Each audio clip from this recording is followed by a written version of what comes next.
अस्सलाम वालेकुम, मैं हूँ फ़िज़ा और ये है मेरा चैनल खाना पकाना। आज मैं वेट लॉस के बारे में एक और वीडियो लेकर आई हूँ। वैसे तो ये वीडियो आलूओं के बारे में है, लेकिन अगर आपके अगर आप वेट लॉस कर रहे हैं तो उसमें भी आपको ये हेल्प देगी। अक्सर लोग आलूओं के बारे में ये ख्याल करते हैं कि ये मोटापे का बाइस बनते हैं, तो लोग जब डाइट करते हैं या तो आलूओं को बिल्कुल ही छोड़ देते हैं या फिर बहुत ज़्यादा खाना शुरू कर देते हैं ये कह के कि ये तो सब्ज़ी है। आलू को आप बिल्कुल छोड़ें मत, इसमें बहुत ज़्यादा मिकदार में फ़ाइबर पाया जाता है, vitamin C, B, mineral, potassium की काफ़ी मिकदार इसमें पाई जाती है। और जहाँ तक कैलोरीज़ की बात है तो 100 ग्राम पोटैटो में 77 कैलोरीज़ होती हैं। तो अगर हम इसका दूसरी सब्ज़ियों के मुकाबले में देखें कि ये बाकी सब्ज़ियों से अलग क्यों है। बाकी तमाम सब्ज़ियां हम जितनी मर्ज़ी खाएं हम मोटे नहीं होंगे, लेकिन आलू खाने से हम क्यों मोटे होंगे।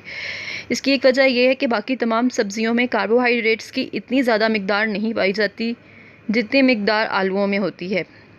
मिसाल के तौर पर अगर आप 100 ग्राम गाजर ले रहे हैं या कोई भी आप सब्ज़ी ले रहे हैं, वो 7 या 8 ग्राम उसमें कार्बोहाइड्रेट पाया जाएगा, जबकि आलू अगर आप उतनी ही मिकदार में लेते हैं तो उसमें 17 ग्राम कार्बोहाइड्रेट पाया जाएगा। यानी कि बाकी तमाम सब्ज़ियों के मुकाबले में आलू में कार्बोहाइड्रेट्स ज़्यादा है। और कार्बोहाइड्रेट्स क्या है? कार्बोहाइड्रेट्स अगर हम लिमिटेड क्वांटिटी में लेते हैं तो ये हमें मोटा नहीं करते, लेकिन अगर ये अपनी लिमिट क्रॉस कर जाएं तो ये मोटापे का बायस बनते हैं। जिस तरह आप देखें कि रोटी, चावल, इनमें भी कार्बोहाइड्रेट्स की मिकदार बहुत ज़्यादा पाई जाती है, तो वो भी आपकी बॉडी को अफेक्ट करता है। अब आलूओं को बनाने का तरीका भी इम्पॉर्टेंट है। जैसे कि फ़्राइज़ की शक्ल में अगर हम आलू खाएंगे तो अगर हम पोर्शन में भी लें तब भी वो मोटापे की सूरत में ही सामने आएगा। तो आलूओं को पकाने का तरीका, उसका कुकिंग मेथड भी इम्पॉर्टेंट है उतना ही।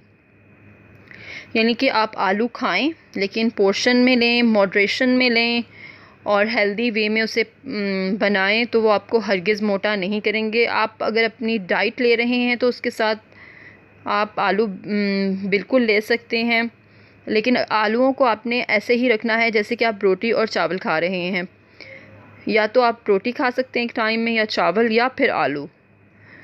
आप बाकी सब्ज़ियों की तरह रोटी और चावल के साथ सब्ज़ियां नहीं ले सकते, आपको आलू अकेला ही लेना पड़ेगा, फिर वो आपको बिल्कुल भी मोटा नहीं करेगा।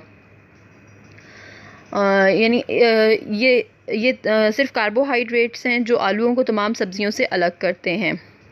कार्बोहाइड्रेट अगर लिमिट में लिए जाएं तो हमें बिल्कुल मोटा नहीं करते, और अगर लिमिट से बाहर हो जाएं तो ऑफ़ कोर्स वो मोटापे की सूरत में ही सामने आएगा। इसी आलूओं की एक किस्म शकरकंदी भी है। अब दोनों है तो एक ही चीज़, कैलोरीज़ भी दोनों में सेम ही हैं, लेकिन शकरकंदी आलूओं के मुकाबले में थोड़ी सी हेल्दी होती है। बेशक वो भी अगर आप लिमिट से ज़्यादा लेंगे तो वो भी आपको मोटा कर सकती है, लेकिन वो आलूओं के मुकाबले में शकरकंदी को हम कह सकते हैं कि वो थोड़ी हेल्दी है। यानी अगर आप आलू की जगह शकरकंदी ले रहे हैं तो यकीनन वो एक बेहतर चॉइस होगी। इसके अलावा मैं यही कहूँगी कि अगर बहुत ज़्यादा कार्बोहाइड्रेट्स ले लिए जाएं तो वो मोटापे की सूरत में आते हैं। अगर लिमिट में लिए जाएं तो आपको बिल्कुल मोटा नहीं करेंगे।